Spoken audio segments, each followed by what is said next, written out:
Shalom et bienvenue à e-Décryptage, la tribune des dossiers brûlants de l'actualité africaine et internationale sur Lumière du Monde Télévision. 3 sujets à la une de cette émission. Nous serons au Soudan. Le pays vit depuis le 15 avril dernier un conflit armé opposant 2 généraux qui se disputent la domination du pays. Al-Bourhan et son ancien allié Emeti Dagalo se livrent une guerre sans merci. Plus de 500 civils déjà tués. Quelles sont les raisons de ce énième conflit soudanais et quels en sont les enjeux régionaux et internationaux? Nous en parlerons au cours de cette émission. La justice stoppe l'opération Wambushu destinée à expulser les étrangers en situation irrégulière à Mayotte. Une opération fortement dénoncée par les associations de défense des droits de l'homme. 1800 policiers français ont été déployés sur l'île pour cette action visant à ramener la sécurité sur l'île. Et en religion, jeûner pour rencontrer Jésus-Christ, l'appel du pasteur de l'Église internationale de Bonne Nouvelle au Kenya a causé la mort de plus de 95 de ses fidèles dont les corps ont été exhumés dans une forêt, une affaire qui fait grand bruit au Kenya. Tous ces sujets seront décryptés avec nos consultants en politique africaine et internationale sur ce plateau. Bonjour, professeur Raphaël. Bonjour, monsieur Colbert. Très heureux de vous recevoir sur ce plateau. Moi également. Alors, vous êtes maître de conférences en littérature française, option roman, à l'université Pelé-Foro, Gonkoulibaly de Korogo, c'est dans le nord de la Côte d'Ivoire. C'est exact. Merci infiniment. Bonjour, docteur Maté. Bonjour Franck, comment merci allez-vous? d'être avec nous. Toujours plaisir. Voilà. Alors, docteur Maté, vous êtes professeur d'économie et conférencier international. Merci à tous les deux d'être sur ce plateau pour ensemble parcourir l'actualité africaine et internationale. Le Soudan est depuis le 15 avril dernier sous les projecteurs de l'actualité africaine et internationale et pour cause, 2 généraux autrefois alliés se disputent aujourd'hui la domination du pays. Plus de 500 civils tués, des centaines de blessés, exode de milliers de Soudanais et rapatriement des communautés étrangères. Quelle est la genèse de cette énième crise soudanaise et quels en sont les enjeux régionaux et internationaux? On décrypte juste après cette vidéo. Les rues de Khartoum restent désertes, même après une trêve dans les combats. Une file d'attente s'est formée devant cette épicerie, l'une des rares encore ouvertes. Mais s'aventurer en pleine nuit n'est pas sans danger. Des échanges de tirs ont été entendus dans la capitale depuis la mise en place du cessez-le-feu. On nous a dit qu'il y aurait un cessez-le-feu, ce qui ne s'est pas produit. Au contraire, les combats se sont intensifiés. Depuis samedi, le pays connaît des violences inédites depuis 2019 et la chute de Mar el-Béchir, à l'image de ces explosions diffusées en direct à la télévision. D'autres combats ont été signalés dans l'ouest du pays. C'est la conséquence du face-à-face meurtrier entre 2 généraux rivaux, compagnons de putsch en 2021 et désormais ennemis. Entre les 2 camps, des habitants apeurés restent cloîtrés chez eux. Nous n'arrivons pas à dormir, nous n'avons pas dormi ces 4 derniers jours. Nous essayons de faire quelques siestes ici et là. Généralement, les bombardements commencent vers 4 heures du matin et se poursuivent pendant quelques heures. Mais aujourd'hui, ils n'ont pas cessé. À cause des combats, les ONG comme le CICR peinent à venir en aide aux civils dans le besoin. La trêve devait leur permettre de travailler en toute sécurité pour éviter d'aggraver la crise humanitaire. Retour sur ce plateau. Le Soudan pouvait-il échapper à cette énième crise militaire au regard des nombreuses manifestations contre le pouvoir, contre l'armée, la situation politique tendue, précarité économique et surtout division au sein de l'armée? Est-ce que le Soudan pouvait échapper à cette énième crise, professeur Raphaël? Il était prévisible, si vous voulez, cette évolution de la situation. Du fait que le Soudan, depuis les années 60, ou alors on peut dire les années 70, pour être un peu plus précis, n'a jamais eu une stabilité politique. Il y a toujours eu des situations de guerre qui ont parsemé l'histoire de ce pays. Et les arrangements qui ont été faits l'ont été souvent avec des régimes militaires. Les régimes militaires dont on connaît la précarité, et qui n'ont pas pu résister donc à la vague de l'histoire et de tout ce que vous avez égrené tout à l'heure, c'est-à-dire l'évolution d'une société où la pauvreté a sévi et où la possibilité pour les citoyens de se sentir à l'aise a été prise en otage par un certain nombre de difficultés sociales et existentielles, et notamment des difficultés qui sont survenues entre les tenants du pouvoir, ceux qui, avec les militaires à la tête, ont acquis un compromis pour gérer le pouvoir en attendant. Donc on savait que les rivalités pouvaient arriver d'un moment à l'autre du fait que ce sont deux généraux qui revendiquent donc cette victoire, l'un en qualité de président, l'autre en qualité de vice-président. Donc cette escalade était prévisible dans la gestion des affaires. Docteur Maté, est-ce que cette crise soudanaise était prévisible selon vous? Bien sûr que oui, que c'était prévisible. C'était prévisible par rapport à l'historique. Okay. On se rappelle très bien du Darfour. Dagalo de RSF, le Rapid Support Force, n'est qu'une nouvelle version des Janjaweed qui ont tué près de 300 000 personnes au Darfour et qui sont activement recherchés par plusieurs tribunaux internationaux. Et ils se sont mués en une force encore plus structurée parce qu'ils étaient soutenus par notamment l'Arabie Saoudite pour lequel ils sont en train de se battre également au Yémen. Donc, on va en venir plus tard dans la discussion, mais on se retrouve avec deux forces et c'est une guerre de proxy. Et on se retrouve avec les forces régulières et au sein du pays se trouve une autre force qui est aussi puissante que la force régulière et parfois qui est même mieux armée que la force régulière. Donc, et c'est de là que viendront les problèmes peut-être que nous allons aborder dans les questions suivantes sur le fait qu'ils refusent de se soumettre à la force régulière. Justement, alors cette force d'intervention rapide fidèle au général Ameti Dagalo, le général refuse donc l'intégration de cette force au sein de l'armée. Qu'est-ce que pourrait justifier ce refus du général, surtout que cette intégration fait partie des accords de Juba? Bon, il y a trois choses qui justifient le refus.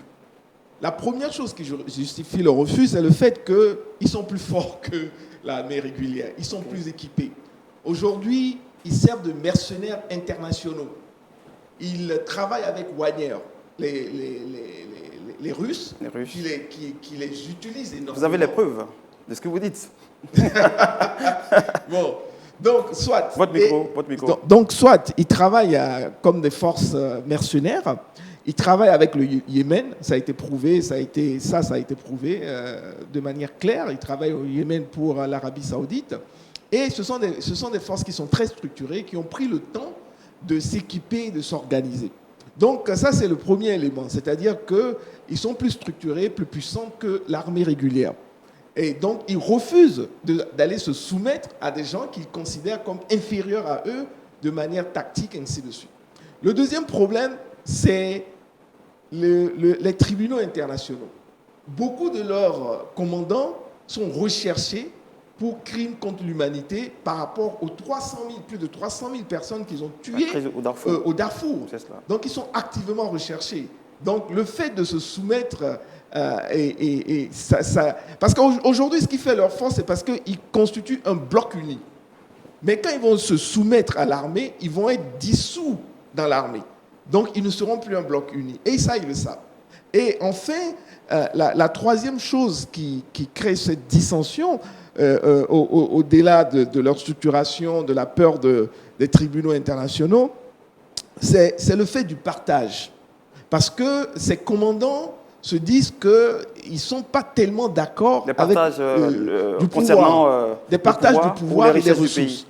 Des richesses du pays. Okay. Est-ce que vous voyez? Donc, parce qu'aujourd'hui, le général en face de l'armée régulière, le général Al-Goran, il se dit que c'est lui qui doit être le président de la République, donc qui aura tous les pouvoirs.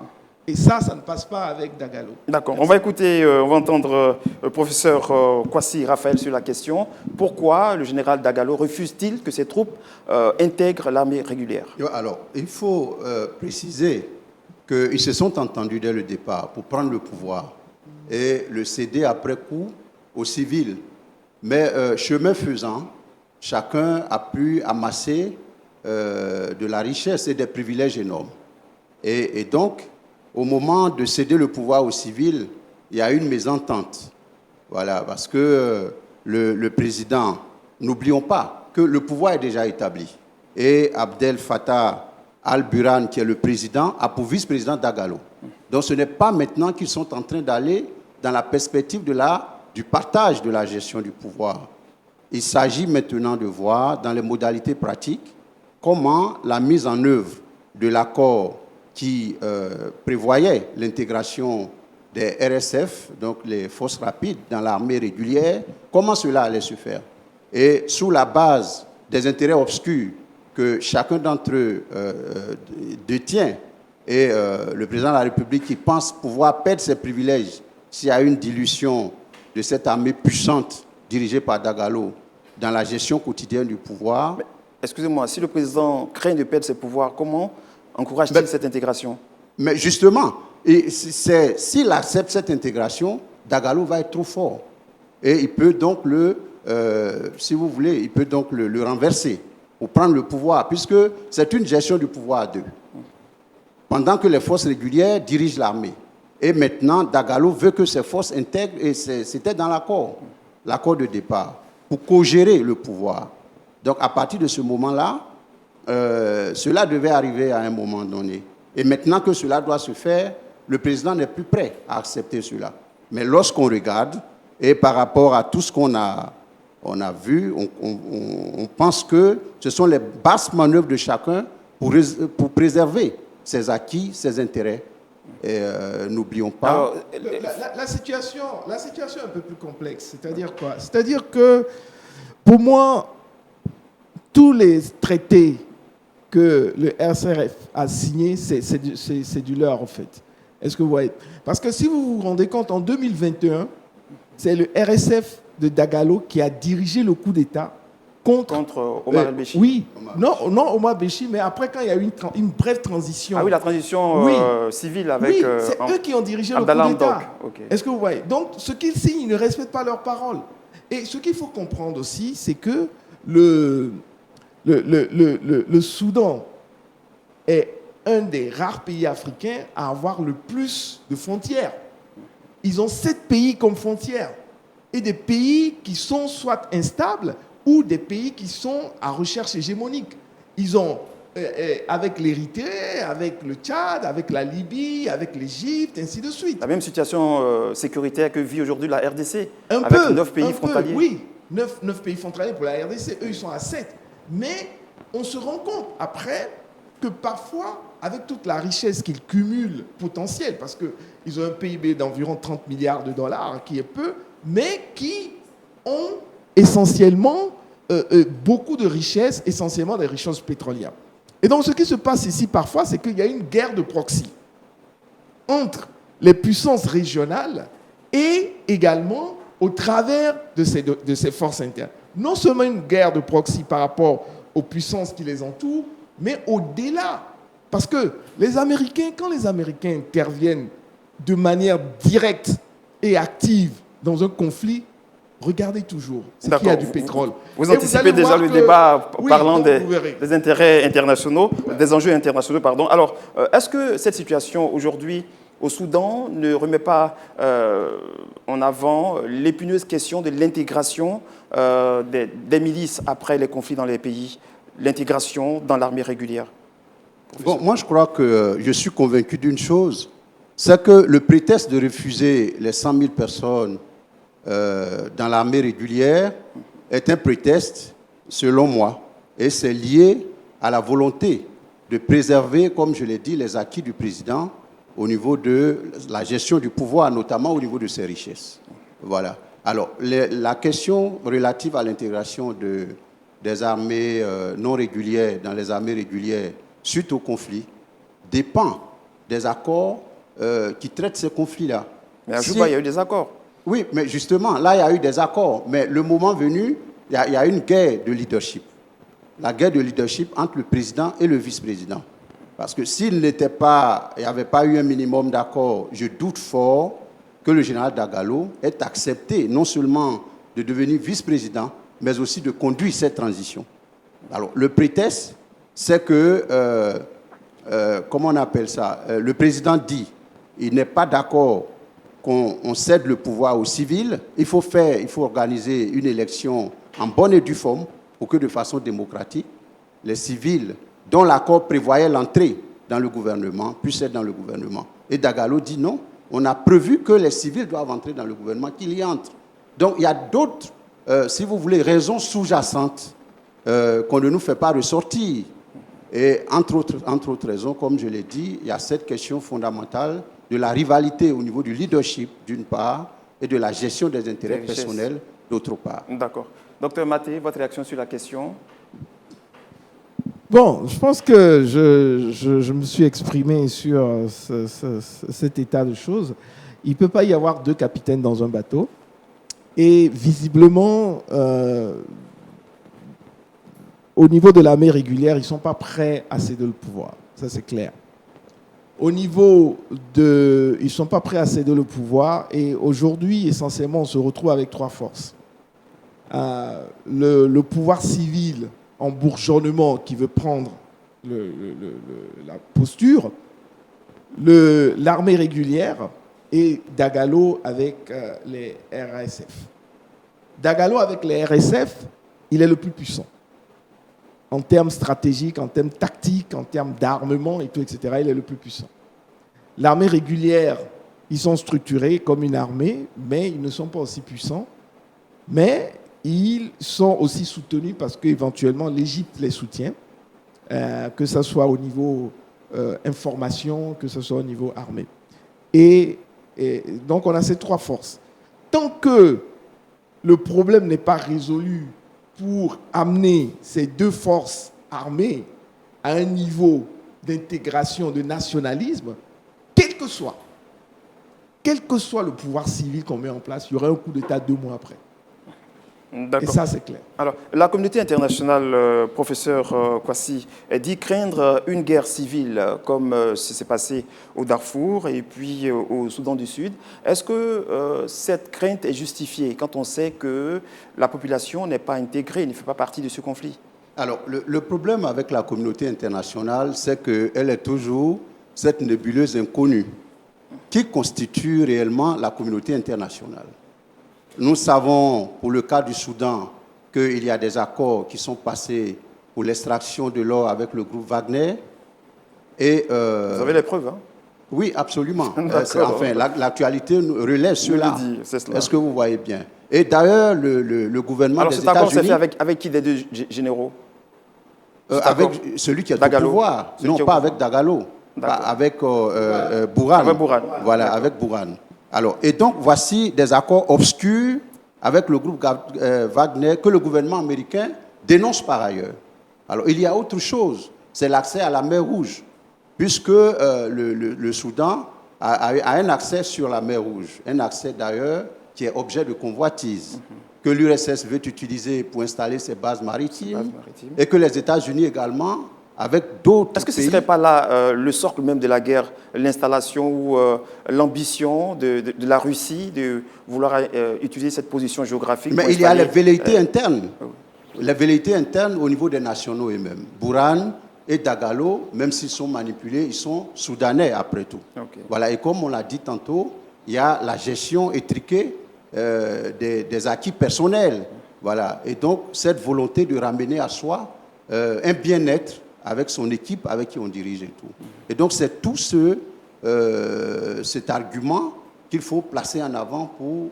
Alors, la communauté internationale, elle exploite les ressources, les richesses du Soudan pour s'installer, compte tenu du fait que, comme je l'ai dit, l'accès à la mer Rouge, par exemple, est un point stratégique au point de vue du positionnement géopolitique au niveau du monde et tout.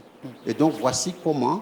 N'oublions pas aussi qu'il y a des ressources pétrolières, des richesses en or et l'agriculture, les potentialités de l'agriculture au nord, avec la frontière que le Soudan fait avec l'Égypte. Le bord du Nil et tout ça est fertile et les pays du Golfe également ont un intérêt particulier avec les tenants du pouvoir. Alors, cela nous donne l'ouverture sur les enjeux régionaux et internationaux de ce conflit. Quels seraient, selon vous, docteur Maté, les intérêts de la Russie, justement, d'occuper cette position stratégique de la mer Rouge et en y installant sa force maritime?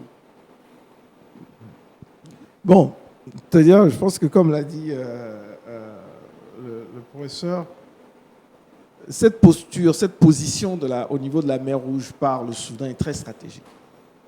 Et il y a plusieurs navires qui passent par là-bas et bloquer cette position d'une certaine manière, puisque vous connaissez la loi sur les frontières.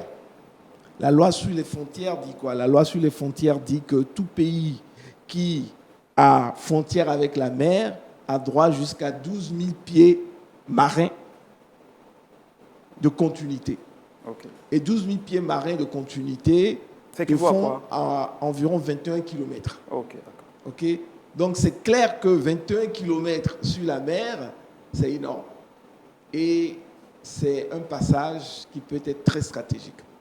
Et au-delà de ça, il faut, encore une fois, comme je l'ai dit, deuxième chose, au-delà de cet aspect que automatiquement, il a 21 km sur la mer. La deuxième chose, comme on l'a dit, c'est un point pivotal, très stratégique, avec 7 pays qui les entourent.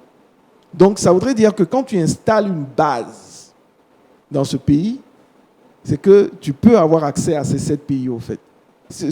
Tu peux devenir l'arrière-base de ces 7 pays. Et c'est énorme. Est-ce que vous voyez? Et en troisième position, ce qu'il faut noter, on en a tous parlé, ce sont les richesses du pays. Moi, je dirais essentiellement le pétrole et l'or, qui sont les richesses clés aujourd'hui, qui sont à peine exploitées par rapport au Soudan. Ce sont ces 3 éléments qui Professeur Raphaël. Alors, il y a un aspect très clair. Moscou veut établir une base militaire dans le port du Soudan. Ça, c'est clair. Okay. Ils l'ont exprimé comme volonté et y envoyé des navires de guerre.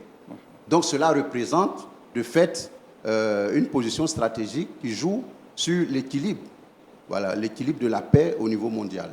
Et c'est ce que les États-Unis, par exemple, contestent et que les autres pays occidentaux... Est-ce que la Russie est dans sa logique d'investir l'Afrique, de s'implanter en Afrique en s'installant justement de ce côté du Soudan? Je ne sais pas si cette logique est avérée, mais de toutes les façons, comme l'a dit Dr Mathéo tout à l'heure, avoir cette position-là qui donne sur la mer Rouge est une position stratégique et même géostratégique au niveau de la paix ou de l'influence de l'État dans le monde entier. Voilà. Et au plan régional, là nous avons parlé de la question internationale, au plan régional, quels sont les enjeux de ce conflit? Alors, les enjeux sont énormes. Tout à l'heure, Dr Mathéo est intervenu là-dessus, du fait que ce soit le Tchad, la Centrafrique, la Libye, l'Égypte, l'Éthiopie, l'Érythrée, tous ces pays qui entourent le Soudan sont des pays qui sont eux-mêmes instables. Rendez-vous en Éthiopie, vous allez voir qu'il y a toujours des cargaisons de gens qui vont pour la guerre. La crise et tout en Tigré. héritier, il y a également la guerre. La Centrafrique également n'est pas très équilibrée, tout comme au Tchad, où il y a un problème d'instabilité du pouvoir. On sait, on est, comment je veux dire, on a en souvenir tout ce qui s'est passé en Libye et les difficultés qui en ont découlé, ce n'est pas encore fini. Et donc, c'est une région qui est instable. Et comme tous ces pays font frontière avec le Soudan, l'instabilité du Soudan, qui est constituée par 3 régions phares, et ne l'oublions pas, le Soudan fait 1886 km², le 3e pays qui est le plus grand en superficie en Afrique. Et donc, comme tel, sa désagrégation touche absolument les voisins qui eux-mêmes sont instables. Et donc, il y a un enjeu pour la paix au niveau de ce pays. D'accord. Parlons toujours des enjeux régionaux. Le Tchad, juste à côté, accueille les déplacés soudanais. Est-ce que cette situation pourrait participer à la situation déjà difficile économiquement et militairement au Tchad? Mais écoutez, Franck, oui et non. Oui et non. 1885 à Berlin. 1885 à Berlin, nous n'étions pas dans la salle. Ils ont pris la carte de l'Afrique, ils ont divisé et ils se sont partagés l'Afrique comme un gâteau. En divisant, ils n'ont pas tenu compte des réalités sur le terrain. Est-ce qu'on va parler en ce temps des réalités géopolitiques, ethniques, culturelles, etc. Mais ils n'en ont pas tenu compte. Et c'est pour ça que vous voyez que la frontière traverse des maisons entre le Togo et le Ghana, entre le Burkina et la Côte d'Ivoire, traverse des royaumes, des villages, etc. Cette aberration que vivent les Africains et qui aujourd'hui, parce que le colon nous a divisés et a divisé des maisons et des frontières, le colon te dit, Franck, toi qui étais mon frère avant la division, appelle-moi étranger, et toi aussi tu m'appelles étranger alors que je suis ton frère. Donc voilà le problème qui se pose. Parce que quand il y a ces guerres, souvent, on ne doit pas avoir le même raisonnement que l'Occident. Parce que ce sont des frères aux frontières africaines. Les frontières africaines sont très spécifiques. Ils parlent la même langue, ils ont la même culture, ils ont les mêmes parents. Donc quand il y a une guerre et que l'autre va, il ne vient pas en clair, tant qu'étranger. Quels pourraient être les impacts de ce déplacement, de cet exode Donc, à ce niveau, une bonne partie, pas toutes les personnes qui traversent, sont accueillies comme chez eux. Est-ce que vous voyez? Donc il y a une intégration. Oui, il y a une intégration, c'est clair. Parce que ce sont des gens qui sont à la frontière, qui parlent les mêmes langues, qui ont la même culture, etc. La même croyance aussi. Mais par contre, si cette population avec la migration, il y a une partie migratoire dans cette population. Et ce qui, après, arrive, c'est ce problème de ressources. Parce que quand ils viennent grossir de l'autre côté et que ça dépasse la capacité d'accueil, c'est là où il y a des problèmes. D'accord. Professeur Raphaël, alors ce conflit entre les deux tenants de l'armée soudanaise amenuise-t-il les chances d'un passage démocratique pour l'arrivée au pouvoir des civils au Soudan? Oui, absolument. Puisque le pays est instable, le pays a toujours été dirigé par des militaires, des régimes militaires. Et je crois qu'il faut se poser un certain nombre de questions. Il y a deux chercheurs américains, l'un s'appelle Jonathan Powell et l'autre Clinton Tin, qui ont dénombré 200 coups d'État en Afrique depuis les années 1950. 200 coups d'État. Et ils disent que leur étude prouve que la moitié de ces coups d'État a été réussi. Est-ce que vous comprenez bien? Réussi, je veux dire. Et donc, à partir de ce moment-là, il faut se poser une question. Que veulent les dirigeants de tous ces pays africains, ou alors, si vous voulez, les citoyens de tous ces pays-là? Un parti politique a vocation de construire dans l'antichambre un projet de société, un programme de gouvernement, de le mettre au service de son peuple. Alors, lorsque nous prenons l'historique de la guerre au Soudan, nous voyons qu'il y a une origine ethnique, il y a une origine religieuse et il y a également une origine raciale. Les Arabes ne voulaient pas des Noirs. C'est ce qui avait créé, entre-temps, la situation au sud du Soudan, qui a fait qu'il y a eu plus de 500 000 morts. Et il y a eu la question du Darfour. Et donc, toutes ces questions-là, ce sont des questions qui nous amènent à nous poser d'autres préoccupations. Pourquoi toutes ces guerres? Et comment ces aventuriers, entre griffes, je me permets de le dire, arrivent-ils au pouvoir et prennent le pouvoir en otage de telle sorte que les peuples eux-mêmes n'ont plus d'avenir? Alors donc la transition démocratique...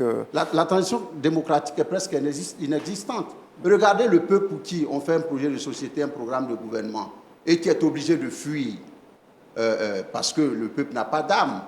À quel moment ce peuple va se stabiliser pour pouvoir entrevoir la perspective de rentrer dans un gouvernement et qui va l'accepter, puisque des deux personnes qui sont en conflit, les deux personnes ne s'entendent pas sur les modalités de l'implication des civils dans la gestion du pouvoir. Docteur Maté, votre réaction sur la question, est-ce que les chances d'un passage démocratique au Soudan sont inespérées?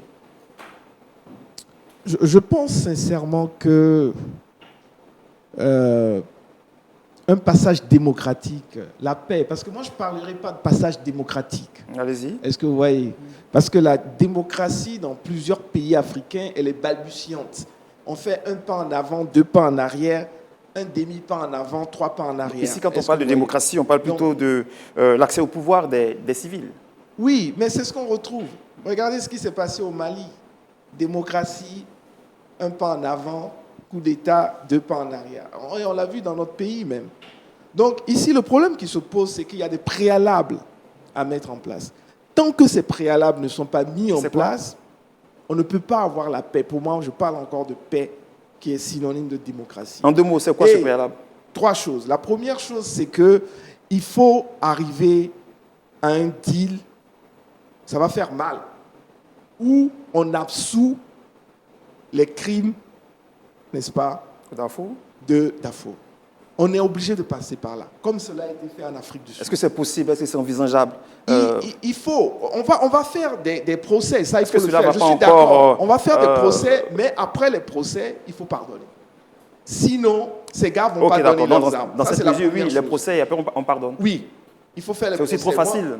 Oui, non, c'est l'approche qu'il faut faire. Il ne faut pas pardonner simplement comme ça. Il faut faire les procès, situer les responsabilités, mais après, il faut faire la grâce. Donc, il faut ça. Sinon, ces gars ne vont jamais laisser leurs armes. Deuxième chose qu'il faut faire, c'est de pouvoir arriver à cette intégration, n'est-ce pas, des forces armées. Ça, c'est la deuxième chose.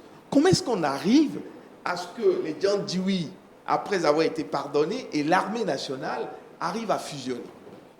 Est-ce que vous voyez? Et à devenir une armée nationaliste.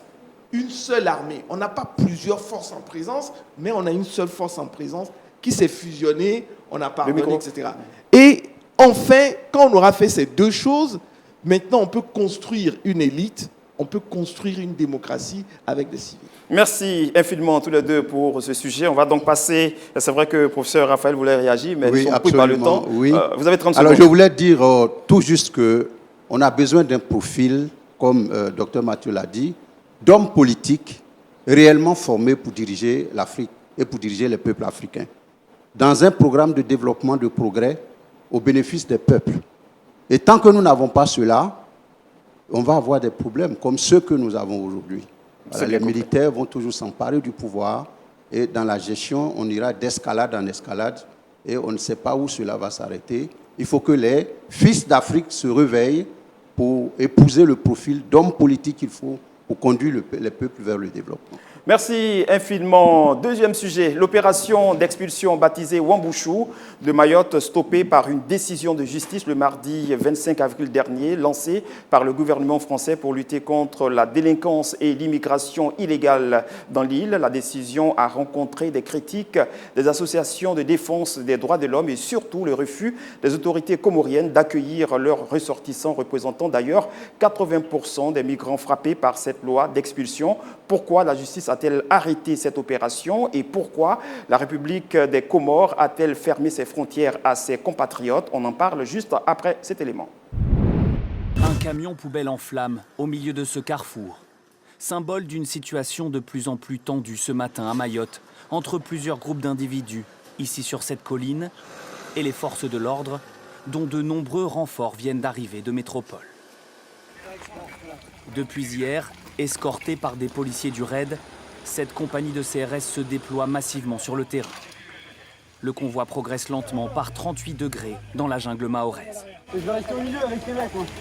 Pour ralentir leur progression, des barrages ont été installés au milieu de la route. Les policiers, contraints de s'arrêter, sont visés par des projectiles. Vous voyez, c'est que le terrain est extrêmement accidenté et avec des jeunes qui essayent de prendre les points hauts pour nous projeter des pierres avec plus de puissance. Objectif des forces de l'ordre, procéder à d'importants contrôles d'identité, disperser les fauteurs de troubles et protéger les riverains. Quand les policiers sont venus, ils ont commencé à nous caillasser, à nous mettre des galets devant nos maisons, à casser les machins, et ils nous ont menacés de mort là. C'est la première fois quand même qu'on voit ça, quoi. Quand même à ce niveau-là. Ça fait flipper quoi, franchement. On savait qu'il allait y avoir ce mouvement ça allait bouger un peu, mais pas comme ça. Ce matin à Koungou, dans ce bidonville qui s'apprête à être évacué, chaque porte en métal est recouverte d'un numéro d'identification attribué par les services sociaux.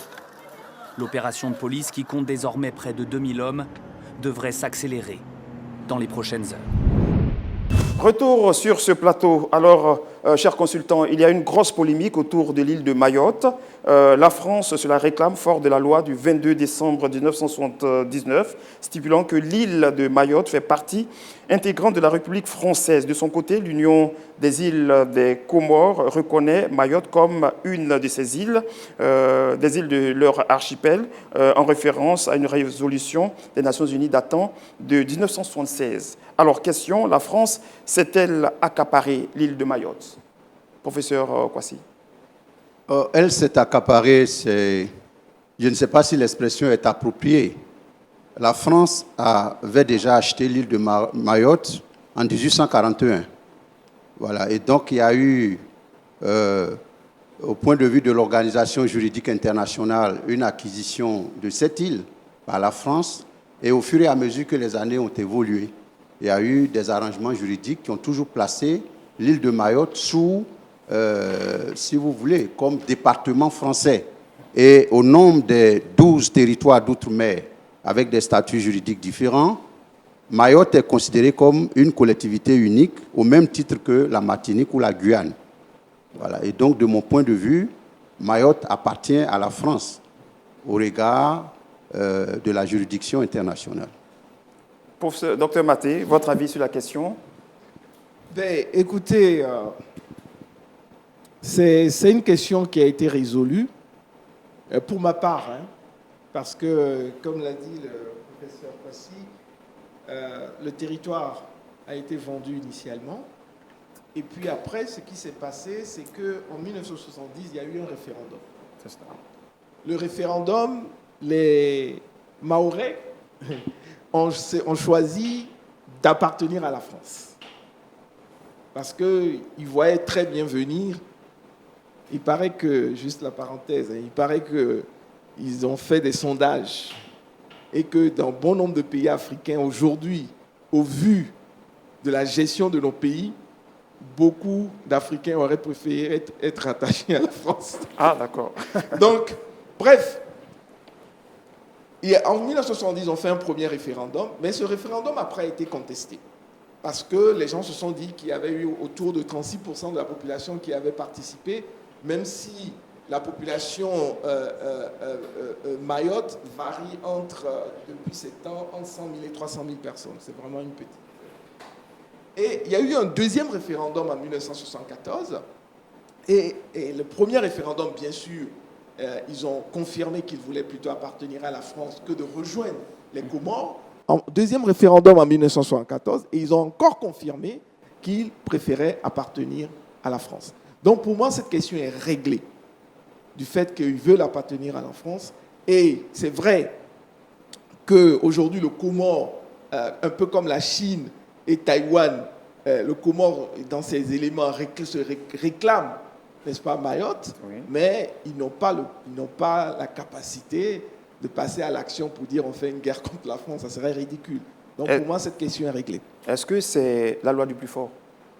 Non, ce n'est pas la loi du plus fort, puisque moi, ça aurait été la loi du plus fort si la France avait fait main basse, sans référendum, sans rien du tout. La France avait fait main basse. On aurait parlé de la loi du plus fort. Mais là, ils sont passés par un référendum. Ils ont demandé à la population. Est-ce que vous voyez? Et ça a été le cas aussi en Afrique.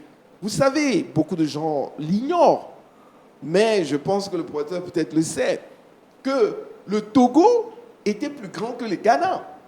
Parce que la moitié du Togo était plus grand. La moitié du Togo, quand il y a eu, les Allemands ont perdu la guerre, la moitié du Togo a été cédée au Ghana. Quand cela a été cédé au Ghana, qu'est-ce qui se passe? Parce que c'est toute la partie riche du Ghana. D'accord. Et quand ça a été cédé, qu'est-ce qu'ils ont fait? Après, ils ont fait un référendum. Quand ils ont fait un référendum, les gars ont dit, bon, nous on reste avec le Ghana, on ne veut pas rester avec les Français. Donc c'est la même chose. D'accord. On ne peut pas parler de force. Alors, les Mahorais se plaignent des étrangers qui représentent près de la moitié des 350 000 habitants de l'île qui l'accusent d'agresseurs, de bandits ayant introduit la violence et l'insécurité dans l'île. Nous allons écouter justement à ce propos une élue mahoraise qui nous parle de l'insécurité sur l'île.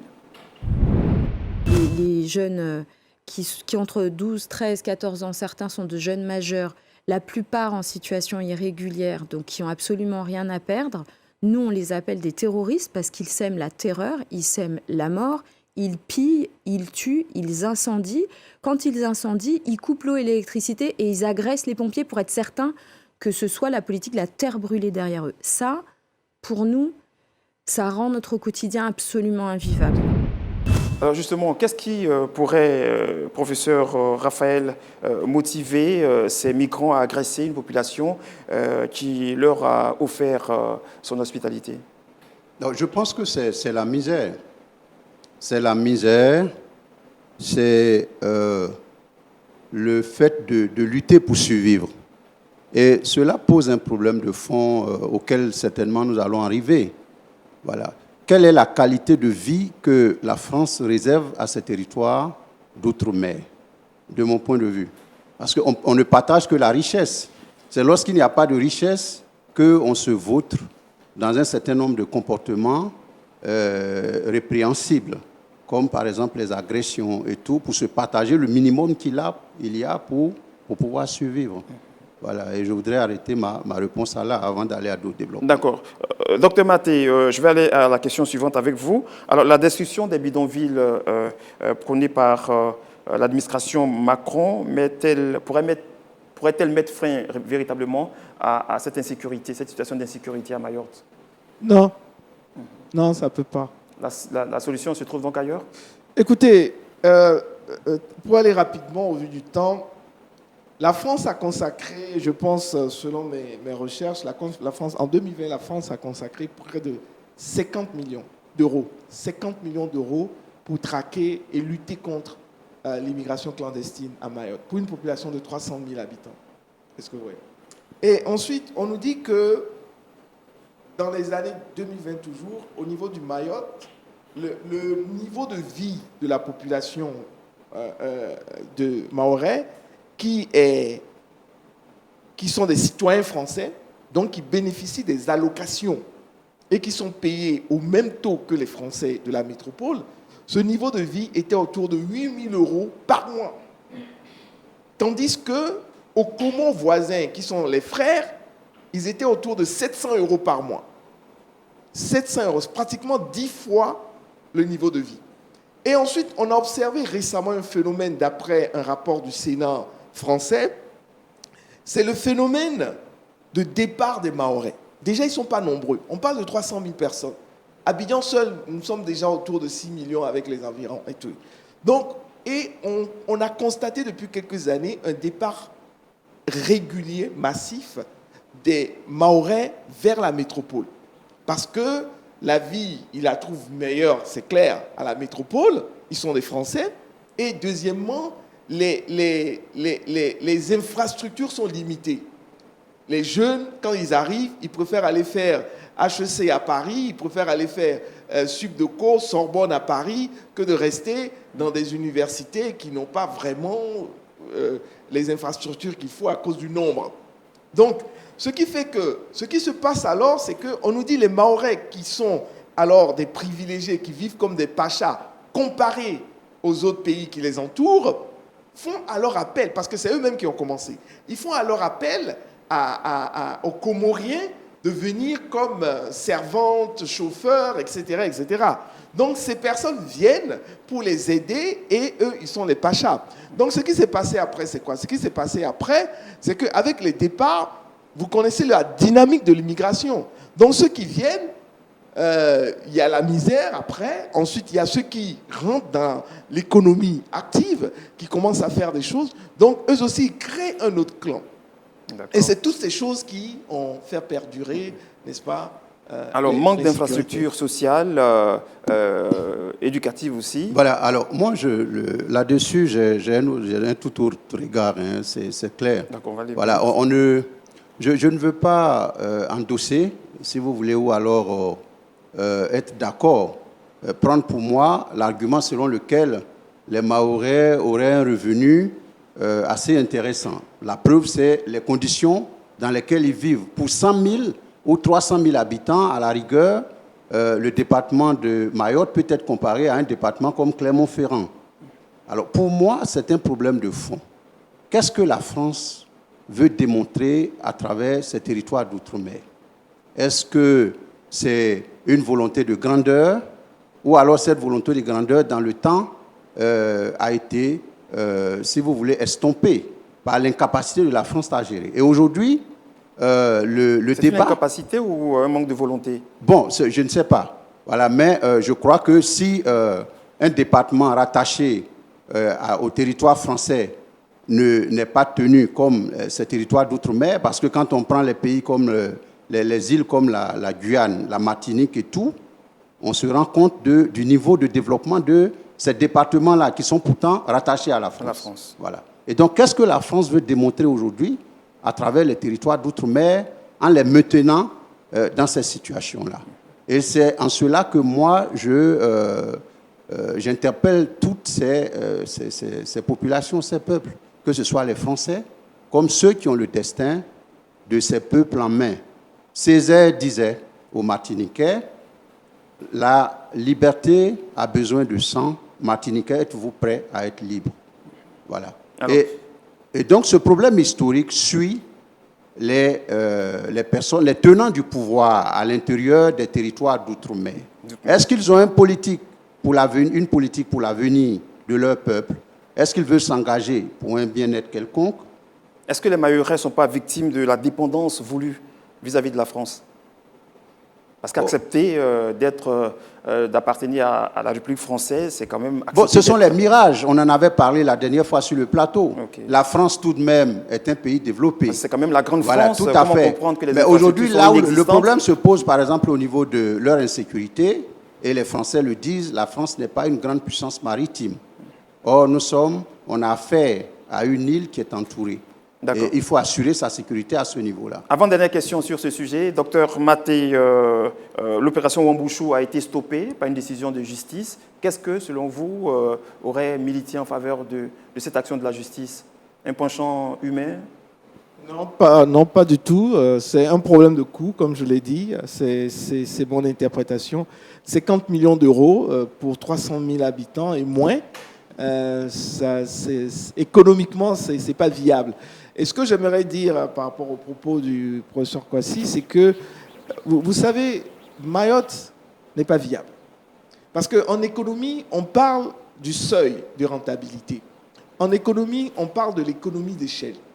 C'est-à-dire que si vous êtes 100 000 habitants et tout est importé parce que vous êtes entouré d'eau et tout revient plus cher, il faut un minimum d'habitants, de niveau d'habitants pour que toute entreprise soit rentable. Et ça, Mayotte ne l'a pas. C'est ce que je pourrais justifier. Le niveau pourrait être compensé par exemple, les allocations. Mais qui sont de 8 000 ils vivent sous euros. Perfusion. Ils vivent sous perfusion. Okay. Ils vivent sous perfusion. Mais moi, j'ai une préoccupation. Il faut que, je voudrais dire que si la France veut que les départements d'outre-mer soient le reflet de sa grandeur et de sa puissance, elle ne doit pas laisser s'y installer l'extrême pauvreté, la décadence, la ruine et toutes les formes de tentation, puisque par ailleurs, ces territoires-là lui appartiennent en propre. D'accord. Voilà. En deux phrases, vraiment en 30 secondes, le président Azali Assoumani des Comores refuse donc ces bateaux qui ont accosté l'île. Pourquoi refuser ses compatriotes? Écoutez, le problème, c'est que d'après les statistiques, ce n'est pas seulement les Comoriens qui font l'immigration. Vous avez également des Malgaches, vous avez des Tanzaniens. Mais les Comoriens sont à 80%. Oui, mais ce n'est pas eux tous. Okay, il est aujourd'hui le président de l'Union africaine. Aujourd'hui, le pays qui a la présidence de l'Union africaine, c'est les Comores. C'est les Comores qui ont la présidence de l'Union africaine. Et tout le monde, il a été clairement dit dans les journaux, cela n'a pas été contesté, si vous voulez me poser la question de mes sources. Donc, il a été clairement dit que c'est la France qui a milité en demandant au Kenya de retirer sa candidature. Donc, il a un peu les mains liées et je me pose la question du jeu auquel il joue, au fait. D'accord. En deux phrases, en 30 secondes. Pourquoi le président Azali Assoumani refuse-t-il ces immigrés sur son territoire, ces migrants sur son territoire? Bon, c'est ce que le docteur Mateo a dit. Il est lié par les accords internationaux souterrains que nous ne savons pas. Bien, Voilà, bien dit à tous les deux. Nous allons passer au troisième et dernier sujet. L'affaire fait grand bruit au Kenya, celle d'une secte où les fidèles étaient appelés par leur leader à jeûner pour rencontrer Jésus-Christ. 95 corps de ces fidèles ont été exhumés dans la forêt de Chakwela, c'est dans l'est du pays. Ces fidèles ont répondu à l'appel à jeûner donné par les leaders, celui du pasteur de l'Église internationale de Bonne Nouvelle qui enseigne à jeûner jusqu'à la mort pour rencontrer Jésus-Christ. Paul Mackenzie, le pasteur en question, a été arrêté. Le président William Ruto dénonce des cultes terroristes. Des centaines d'hectares passés au peigne fin et de nouvelles découvertes macabres dans la forêt de Shakahola ce lundi. En tout, au moins 73 morts ont été retrouvés dans l'est du Kenya. Des victimes de la secte Église internationale de Bonne Nouvelle. Selon la police, 29 adeptes retrouvés vivants ont dû être hospitalisés et refusent toujours de s'alimenter. Aujourd'hui, nous avons rencontré une personne qui a été sauvée de l'intérieur. Mais dès qu'elle a été amenée ici, elle a absolument refusé de recevoir les premiers soins. Nous avons besoin de conseils psychosociaux pour que les survivants puissent être déradicalisés. Tous se sont privés de nourriture et d'eau durant des jours, d'après les recommandations d'un prétendu pasteur. Paul Mackenzie Ntangué, un ancien chauffeur de taxi, a prêché le jeûne jusqu'à la mort pour pouvoir rencontrer Dieu. L'homme s'est rendu à la police le 14 avril. Placé en détention, il doit comparaître devant un tribunal le 2 mai. Il avait déjà été arrêté le mois dernier après la mort de 2 enfants privés de nourriture et avait par la suite été libéré sous caution. Le président Ruto, qui s'est exprimé pour la première fois ce lundi, a dénoncé l'œuvre d'un terroriste. Les terroristes se servent de la religion pour commettre leurs actes odieux. Des gens comme M. Mackenzie utilisent la religion pour faire exactement la même chose. Fondée en 2003, la secte revendiquait plus de 3000 membres. La Croix-Rouge kenyane assure avoir déjà enregistré au moins 212 signalements de personnes portées disparues. Alors que les recherches se poursuivent, le ministre kényan de l'Intérieur a annoncé l'arrivée de renforts. Il doit se rendre ce mardi sur ce qu'il a qualifié de scène de crime. Alors, avant d'ouvrir ce débat, jeûner jusqu'à la mort pour rencontrer Jésus-Christ, sommes-nous dans une église ou dans une secte, Dr Maté? C'est Franck, cette notion de secte et d'église, est vraiment floue. La frontière est vraiment floue. Parce que je me rappelle, en son temps, on traitait les adventistes de 7e jour et les témoins de Jéhovah de secte. Donc, qui détermine si tu es église ou tu es secte? Aujourd'hui, avec les églises, les micro-églises qui pilulent un peu de partout dans nos pays, n'est-ce pas? Mais la secte est aujourd'hui, de manière consensuelle, on se dit c'est un groupe avec un maître tout-puissant et qui est fermé sur ses doctrines en termes de les rendre transparents. Et moi, on pense évidemment pour un secte, si on revient à cette définition, et au vu du temps, ce que j'aimerais rappeler, le Seigneur avait déjà dit que ces choses vont se passer, et on se rend compte qu'il y avait le plus grand suicide collectif de plus de 900 personnes avec l'Américain Jim Jones, les Amis du Temple, où plus de 900 personnes se sont suicidées collectivement. Donc ce sont des choses qui vont arriver. Mais pour moi, la plus grande question, c'est comment est-ce que nous prévenons nos enfants, nos communautés contre cela?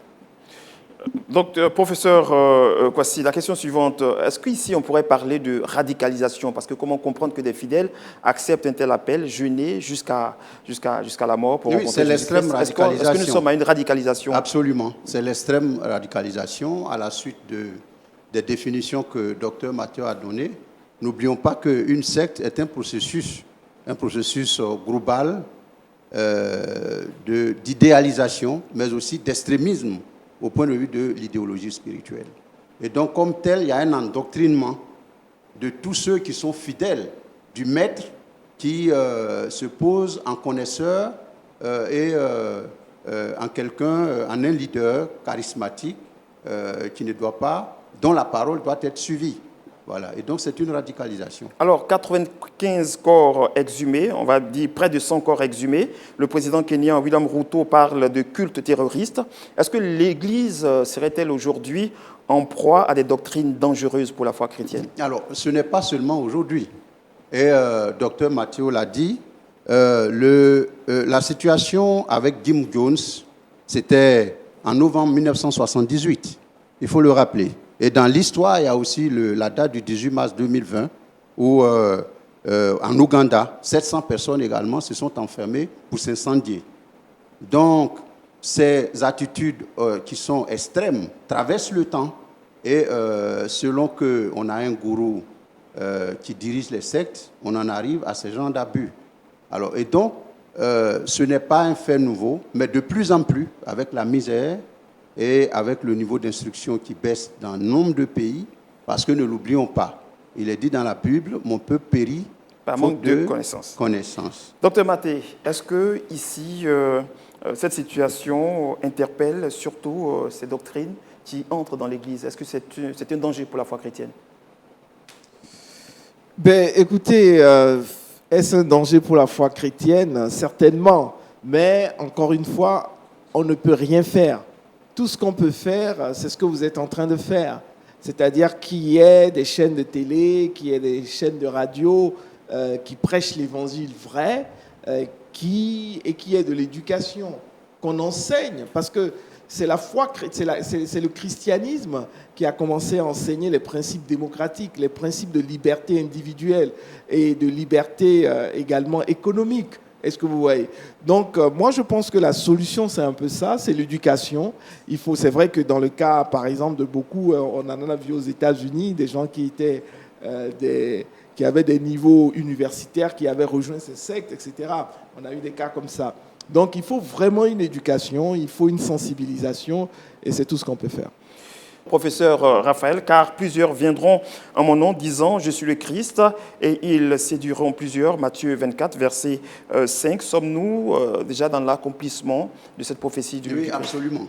Absolument, parce que la falsification de la parole et le culte de la personnalité, la recherche d'un certain nombre si vous voulez, de valorisation en société, toutes ces choses appellent que très souvent les hommes qui sont au-devant de ces cultes-là se comportent comme le Christ lui-même en personne. N'oublions pas qu'il y a des gens qui se sont fait déjà surnommer le Christ de telle ethnie ou de telle autre ethnie. Et donc les gens, certainement, quand ils reçoivent un appel ou alors ils se mettent dans une position, c'est très souvent qu'ils se voient des attributs hors de ce que le Christ a enseigné et qui traverse et l'Ancien Testament et le Nouveau Testament. Dernière question de cette émission. Au Rwanda, dans le but de régulariser le milieu religieux, le président Paul Kagame a procédé à la fermeture de 6000 églises. Donc, est-ce qu'on pourrait dire que face à la prolifération des églises aujourd'hui et des sectes, la décision du président rwandais pourrait faire école en Afrique? Moi, je ne suis pas d'accord. Je ne suis pas d'accord avec Kagame. J'étais au courant. Je ne suis pas d'accord. Parce que moi, je m'en remets à la manière dont le Christ a traité la question. Quand la question a été posée au Christ, il a dit « Laissez l'ivraie et le blé grandir ensemble. Quand le Fils de l'homme reviendra, il fera la différence. » Parce qu'au risque de vouloir, dans une conception humaine, établir des règles, on risque de tuer également des gens qui étaient vraiment inspirés du Seigneur. Donc c'est pour ça que moi je me dis, il faut peut-être des règles de base minimum, mais de là à pouvoir dire, un peu comme Kagame l'a fait, je pense que c'est un peu franchir une ligne. 6000 églises fermées au Rwanda pour réguler le milieu religieux par le président Kagame. Cette décision fait-elle école en Afrique, mais devrait-elle faire école en Afrique? Oui, je pense qu'il faut quand même un droit de regard. Parce que le politique, il gère quand même le comportement des citoyens. Voilà, aujourd'hui, on a l'impression que dans de nombreux cas, donc certainement c'est dans le collège qui va prendre la décision de sérier les différents cultes qui vont s'établir qu'il faut certainement faire appel à un certain nombre de théologiens pour voir la conformité. Parce que la secte, c'est quoi?